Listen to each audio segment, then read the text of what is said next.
बिस्मिल्लाहिर्रहमानिर्रहीम। अस्सलाम वालेकुम। बरसात का मौसम है और बरसात के मौसम में तरह-तरह के पकवान हर घर में पकाए जाते हैं और दिल भी चाहता है कि खाई जाएँ। इस तरह से छोले पूरी होता है, समोसे, पकोड़े वगैरह बहुत ही शौक से खाए जाते हैं। तो आज हम बना रहे थे अपने घर में बच्चों की फरमाइश पे चनों का सालन और पूरियाँ। तो हमने सोचा क्यों ना आपके साथ इसकी रेसिपी शेयर कर लें, जो बहुत ही आसानी से हमने बनाए थे और बिल्कुल ही ऐसा लगेगा जैसे कि आपने बाजार के ये चने और पूरियाँ खाई हैं। तो सबसे पहले हम चनों का सालन तैयार कर लेते हैं। तो इसके लिए आधा कप कुकिंग ऑयल हमने पैन के अंदर डाल दिया था। फ्लेम को इस वक्त हमने लो ही रखा हुआ था। तो इसके अंदर आधा चाय का चम्मच हमने सफेद जीरा और आधा चाय का चम्मच कलौंजी डाल के हल्का से इसको कड़कड़ा लिया। फिर हमने दो दरमियाने साइज के आलूओं को बॉयल करके छोटे छोटे टुकड़े कर लिए थे। बहुत ज्यादा बारीक इनको बिल्कुल मैश नहीं किया था। तो आलूओं को हल्का सा मीडियम फ्लेम पर हमने फ्राई कर लिया ऑयल के अंदर। फिर हमने ये ले लिया है इमली का पल्प, देखिए 2 खाने की चम्मच था। इमली को भिगो के रख दिया था हमने और इसमें से इसका पल्प निकाल लिया, गुठली वगैरह को अलग कर दिया।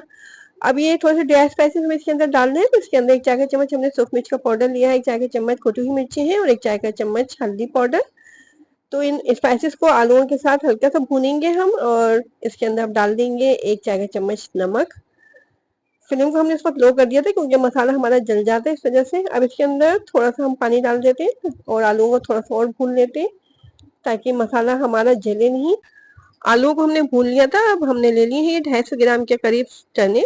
इनको रात में हमने सोडा डाल के भिगोया था। फिर सुबह में वो पानी तमाम डिस्कार्ड करने के बाद इनको थोड़ा सा नमक डाल के बॉईल कर लिया और जिस पानी में इनको बॉईल किया था उस पानी को हमने डिस्कार्ड नहीं किया, बल्कि हम वो ग्रेवी में डालेंगे।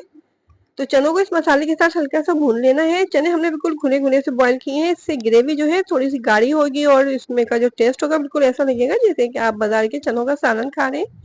1 खाने के चम्मच इसके अंदर हमने धनिया पाउडर डाल के हल्का सा इसको भून लिया। अब ये जो जिन पानी में हमने चनों को बॉईल किया था वो पानी हमने इसके अंदर डाल दिया है। थोड़ा कम लग रहा था पानी, तो आधा कप के करीब पानी इसके अंदर और डाला है।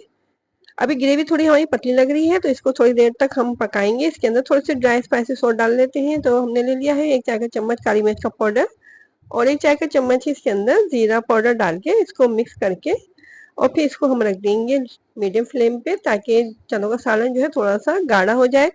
जितनी देर में चने हमारे पकेंगे इतनी देर में फिर हम पूरियों का आटा तैयार कर लेंगे। अब इसके अंदर थोड़ी सी हमने कसूरी मेथी भी डाल दी है, 2 खाने के चम्मच के करीब। अब पैन को कवर करके मीडियम फ्लेम पे इसको रख देंगे जब तक कि ग्रेवी गाढ़ी नहीं हो जाती है और फिर हम पूरियों के लिए मैदा तैयार कर लेते हैं। बहुत ही टेस्टफुल सी ये चनों की तरकारी बनी थी हमारी, बहुत ज्यादा पसंद आई थी बच्चों को भी और बड़ों को भी। और बारिश का मजा दोबाला हो गया था हमने जब ये चने का सालन और पूरियां बनाई थी। तो तकरीबन हमने इसको 10 मिनट तक मीडियम फ्लेम पे पकाया है। देखें, इसको चेक कर लेते हैं कितनी गाढ़ी सी हो गई है ग्रेवी हमारी। अगर आप इसको गाढ़ा करना चाहते हो तो इसको 5-10 मिनट के लिए और रख दें लो फ्लेम पे।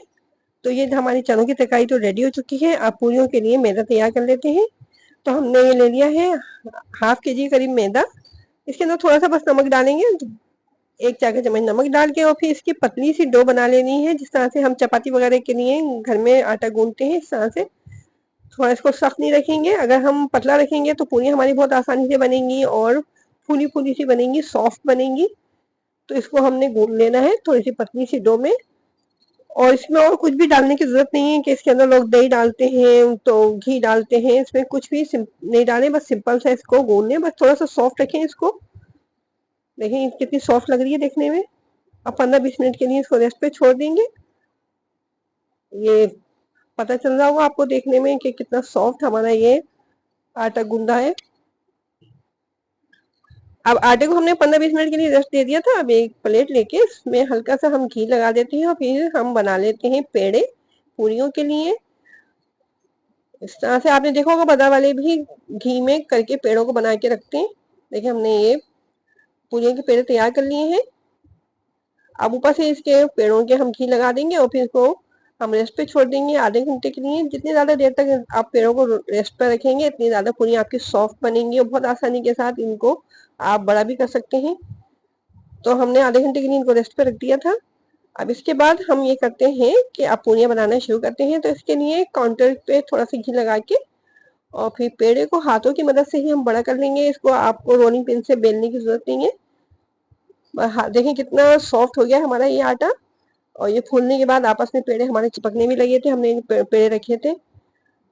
इस तरह से देखिए हाथों से इसको प्रेस करते जाएंगे और जितनी बड़ी पूरी आपको बनानी है उस हिसाब से आप इसको बड़ा कर लें। तो इस तरह से बहुत ही सॉफ्ट सी हमारी ये पूरी बनेगी। ऑयल को हमने गर्म करने के लिए रखा हुआ है। अब जब पूरी आप ऑयल के अंदर डालें तो इतना गर्म आपका ऑयल होना चाहिए कि इसमें से हल्का हल्का सा धुआं निकल रहा हो, जब भी आपकी पूरी सॉफ्ट बनेगी।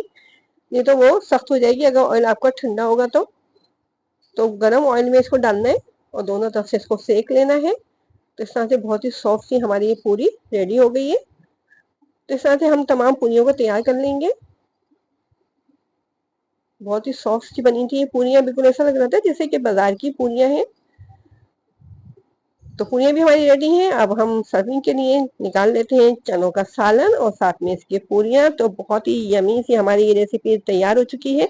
तो अगर बारिश को एंजॉय करना चाहते हैं और कुछ मज़ेदार सा बनाना चाहते हैं तो इस रेसिपी को ज़रूर ट्राई कीजिएगा और कमेंट बॉक्स में बताइएगा कि आपको हमारी ये रेसिपी कैसी लगी।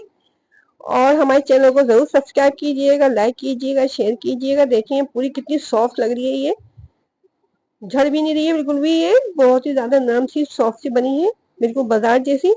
तो इस मज़ेदार सी रेसिपी को ट्राई कीजिए, बरसात के मौसम को एंजॉय कीजिए, अपना ख्याल रखिए, अपने से जुड़े लोगों का ख्याल रखिए और हमारे चैनल के साथ जुड़े रहिए। हमें इजाज़त दीजिए। अल्लाह हाफिज़।